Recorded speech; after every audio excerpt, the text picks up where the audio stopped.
అందరికీ వందనాలు. బైబిల్ పాఠం చదువుకుందాం. ప్రకటన గ్రంథం 1వ అధ్యాయం 4 నుంచి 8 వరకు. యోహాను ఆసియాలో ఉన్న 7 సంఘములకు శుభమని చెప్పి రాయినది.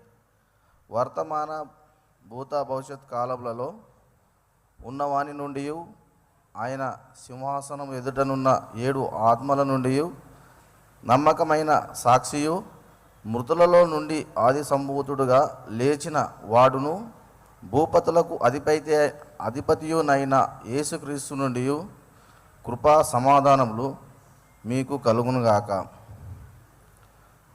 మనలను ప్రేమించుచు మన రక్తము వలన మన పాపముల నుండి మనలను విడిపించిన వానికి మహిమయు ప్రభావమును యుగయుగములు కలుగునుగాక. ఆమెన్.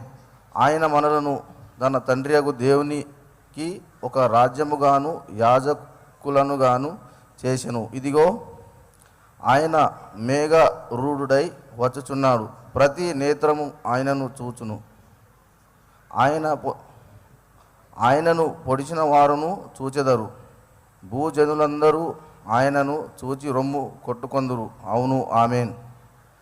అల్పయు మేఘయు నేనే, వర్తమాన భూత భవిష్యత్ కాలంలో ఉండువాడను నేనే అని సర్వాధికారి దేవుడు నగు ప్రభు సెలవిచ్చుచున్నాడు. దేవుడి వాక్యాన్ని దీవించునుగాక. ఆమెన్.